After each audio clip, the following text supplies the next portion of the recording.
Hasta ahora hemos venido desarrollando los patrones de herencia de aquellos locus que tienen su representante en un cromosoma del complemento recibido de la madre y en un complemento recibido del padre. Y entonces hablamos de un patrón de herencia de genes autosómicos o de patrones de herencia autosómica. Ahora vamos a empezar a ver cómo se presentan los patrones de herencia en aquellos genes que están en los cromosomas sexuales, ya sea en el X o en el Y. Y entonces vamos a hablar de herencia ligada al sexo. Luego de haber analizado estos dos experimentos, uno debería preguntarse por qué se obtiene esta disparidad en las filiales que se obtienen. En este cruzamiento en particular, vemos que tenemos dos fenotipos en la F1 en lugar de uno, como habíamos obtenido en el cruzamiento anterior. Y la clave aquí está en cómo se distribuyen los cromosomas. Siempre, fíjense en la F1, un cromosoma X, este cromosoma X viene de uno de los cromosomas de la hembra. Siempre.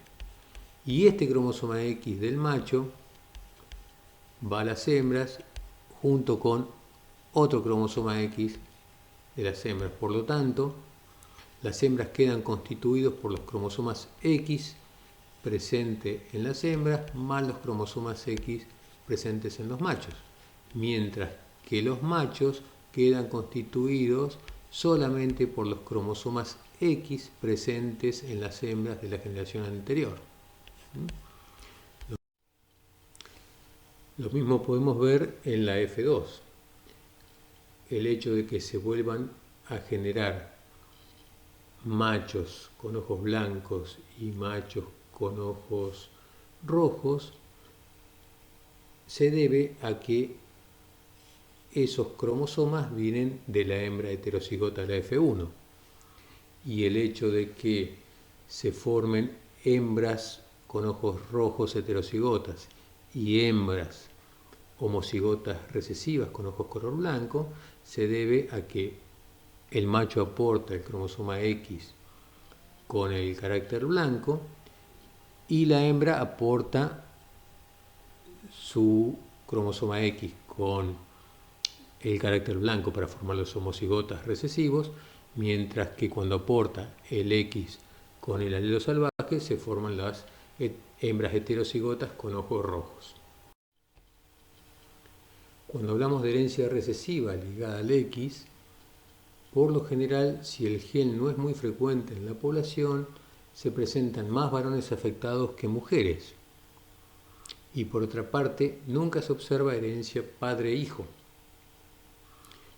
Y esto es debido a que siempre los varones reciben el cromosoma X de la madre, y ese cromosoma queda en hemicigosis, es decir, que si el cromosoma presenta un alelo mutado, se va a expresar en el varón sí o sí, porque no tiene ningún otro alelo que le permita enmascarar la recesividad. Por otro lado, como los varones afectados reciben el gen directamente de la madre, aparece siempre como una herencia cruzada. Los alelos que estaban en la madre pasan a los varones en la generación siguiente y luego vuelven a las mujeres en la generación siguiente. Los varones afectados, si la mujer con quien procrea no es portadora, producen hijos normales e hijas portadoras. Aquí tenemos un ejemplo de cómo es la formación de gametas para los cromosomas sexuales. Y fíjense que una madre portadora, en donde tiene un cromosoma X normal y un cromosoma X portador de una mutación, simbolizado aquí con rojo, la madre en este caso va a formar gametas con un cromosoma X normal y con un cromosoma X afectado. Y en el caso del padre, formará gametas con cromosomas X y gametas con cromosomas Y. Entonces, para formar mujeres, normalmente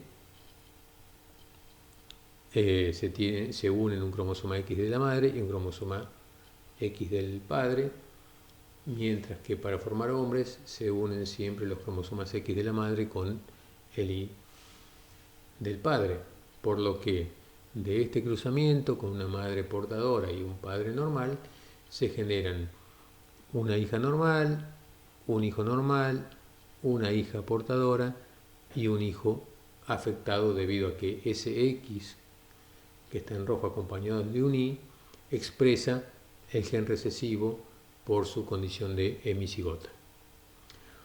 En el caso de las mujeres portadoras, ocasionalmente pueden llegar a presentar síntomas de mujer afectada debido a un proceso de leonización, que es el silenciamiento de uno de los cromosomas X que ocurre en todas las hembras. Dentro de las enfermedades ligadas al X encontramos muchas recesivas como el daltonismo, la hemofilia, el síndrome X frágil, la distrofia muscular de Duchenne y el raquitismo, entre otras, y como enfermedad dominante normalmente se ejemplifica con la hipertricosis congénita. Vamos a analizar una genealogía de la distrofia muscular de Duchenne que aparece con una frecuencia de 1 en 3.600 varones nacidos vivos. En esta genealogía podemos observar claramente que los hombres afectados, simbolizados con el cuadrado lleno, se originan siempre de una mujer portadora, simbolizada con un círculo con un punto en el centro, y también vemos que ninguno de los varones afectados se reproduce. Este es otro ejemplo muy clásico en donde se puede analizar el patrón de herencia en el árbol genealógico de la reina Victoria, que es la primera portadora identificada que vivió entre 1819 y 1901, y de todos sus descendientes este gen fue registrado en diversas casas reales, desde la casa de Albania a la familia real de España, el zar de Rusia, y inclusive hasta en la familia real de Alemania. Fíjense acá también que solamente los hombres aparecen afectados por su condición de hemicigosis, y en todos los casos estos hombres afectados derivan de una mujer normal pero portadora. Tanto lo observado en el árbol genealógico presentado para la distrofia muscular de Duchenne como para la hemofilia muestran un patrón de herencia de enfermedades ligadas al sexo recesivas. Como dijimos, también se presentan patrones de herencia dominante ligada al sexo, y uno de los caracteres con que más se ejemplifica este caso es la hipertricosis. Fíjense en este caso que esta genealogía aparece con un hombre que presenta hipertricosis, que tiene varios descendientes, pero ninguno de sus hijos presenta hipertricosis, pero sí todas sus hijas. Esto es debido a que el X de ese hombre pasa a las hijas, pero no pasa a los hijos.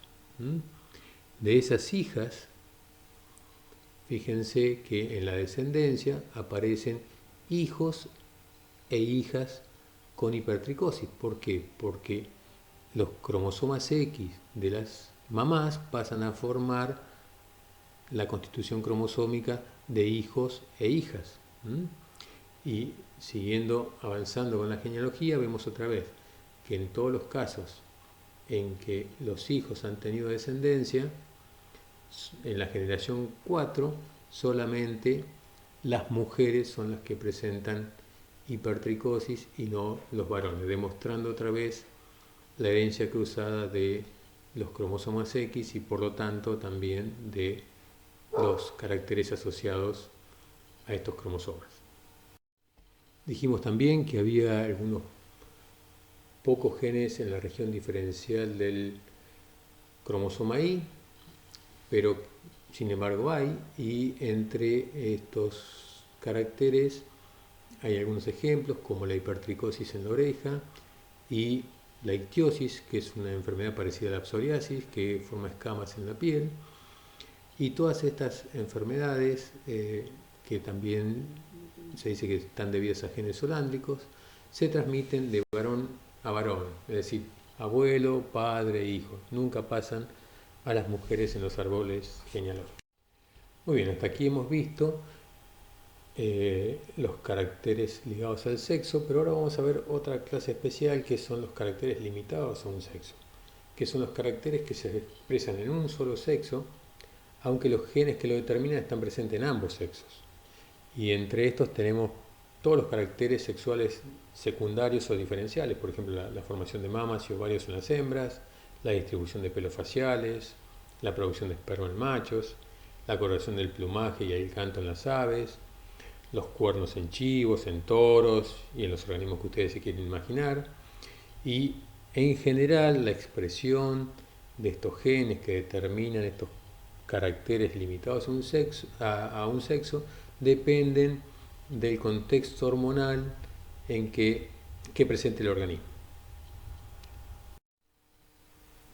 Otro tipo de caracteres son los caracteres influidos por el sexo, que son los caracteres que se expresan diferencialmente en ambos sexos, aunque no están localizados en los cromosomas sexuales, o por lo menos en su porción diferencial. En general, estos genes se localizan en regiones autosómicas o pseudoautosómicas, y su expresión diferencial en un sexo o en otro depende del contexto hormonal.